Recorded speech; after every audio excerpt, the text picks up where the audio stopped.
नमस्कार दोस्तों, मैं पूजा मगरीबा आपका फिर से स्वागत करती हूँ पायस आयुर्वेदा में। साथ ही हम आपका दोबारा से स्वागत करते हैं। तो मैम हम ये जानना चाहते हैं कि जो उपाय हैं वो हमारे लाइफ में कैसे काम करते हैं, क्योंकि अब एक अच्छी लाइफस्टाइल जीने के लिए, हेल्दी रहने के लिए, खुश रहने के लिए उपाय करते हैं। जैसे लोग एस्ट्रोलॉजी के पास जाते हैं, बाबा के पास जाते हैं, बहुत जगह वो जाते हैं। तो जो वो उपाय करते हैं वो कैसे काम करते हैं हमारी लाइफ में?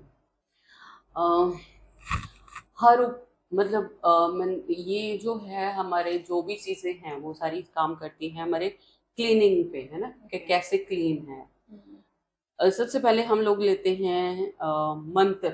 मंत्र है ना, क्योंकि अब सनातन में मंत्रों को बहुत इम्पोर्टेंस दी गई है।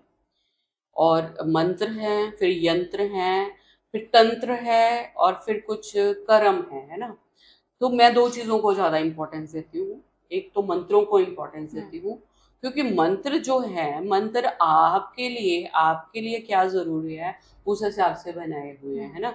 जैसे मुझे हेल्दी रहना है तो हम बोलते हैं कि आप गायत्री मंत्र का जाप करो। गायत्री सूर्य है ना, गायत्री मंत्र का जो जाप है वो सूर्य आपकी बॉडी में बलवान जी। करता है। तो सूर्य अगर मेरी बॉडी में बलवान है, सूर्य आत्मा का कारक है ना। मेरे कोई प्रॉब्लम मेरे को फादर से हुई है, मेरे को कहीं से भी हुई है, मेरी डाइजेशन से रिलेटेड प्रॉब्लम है, तो वो क्या है, मेरी बॉडी में हीट पैदा करते हैं, ऐसी एनर्जी मेरे में पैदा करते हैं कि मेरा जो डाइजेस्टिव सिस्टम, जो मेरा एब्जॉर्प्शन का काम है, वो उसका जो है उसका इफेक्ट होता है ना।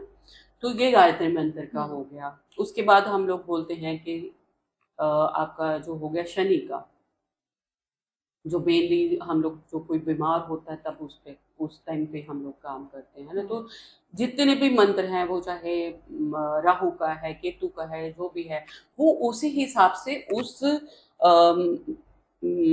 जो प्लेनेट है ना, प्लेनेट की नेचर के हिसाब से बनाए हुए हैं कि प्लेनेट कौन सी मेरी बॉडी में। अच्छा, सबसे इम्पोर्टेंट जहाँ पे हो जाता है कि ये जो प्लेनेट है इनके अलग अलग करेक्टरिस्टिक भी हैं।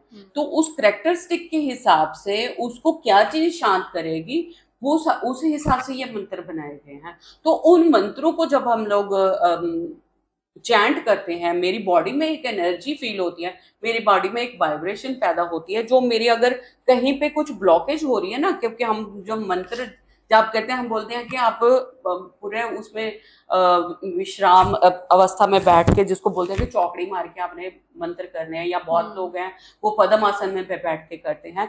मेरी रीढ़ की जो हड्डी है वो बिल्कुल सीधी होनी चाहिए, है ना। तो वो क्यों है ऐसे, क्योंकि हर चीज ने मेरी बॉडी पे इफेक्ट करना। अगर मेरी बॉडी पे कोई चीज इफेक्ट कर रही है तो वो ब्लॉकेज क्रिएट कर रही है। वो ब्लॉकेज जो क्रिएट कर रही है, ब्लॉकेज को क्लीन करने के लिए ही ये मंत्र जाप किया जाता है, तो कि मेरी बॉडी में वो जो एनर्जी का, प्राणा का जो फ्लो है वो प्रॉपर होता रहे। वो मेरी बॉडी में प्राण का फ्लो प्रॉपर होता रहेगा तो मेरे सारे कर्म वैसे ही ठीक ठाक होते रहेंगे। कहीं पे भी कोई ब्लॉकेज हो रही है वो सारी चीजें क्लीन हो जाएंगी। इसमें हम लोग आयुर्वेद का जो वो पार्ट हमने पहले भी लिया था कि स्थान संचय। स्थान संचय है कि जहाँ पे भी मेरी बॉडी में नेगेटिविटी इकट्ठी हो रही है, according to my ratio of all these 5 elements, हर चीज एंड में कहा जाती है 5 तत्वों में। ये राहु केतु है, ये भी 5 तत्व है। ये एयर प्लेनेट हम इनको मानते हैं, क्योंकि ये दिखाई नहीं देते, तो एरी प्लेनेट है। तो हर चीज का एक मेरे जो 5 एलिमेंट के साथ रिलेशन है। तो ये जो हम बोलते हैं कि पंच तत्व हैं, तो सारी चीज, सारा खेल ही पंच तत्व का है। उसमें आप जितना जल्दी समझ लोगे कि एयर प्लेनेट है, फायरी प्लेनेट है, या वाटर एलिमेंट है, कैसा है, उस हिसाब से हम लोग जो कॉम्बिनेशन करते हैं, तो उस वहां पे क्लीनिंग होती है। तो ये होगी मंत्र की बात।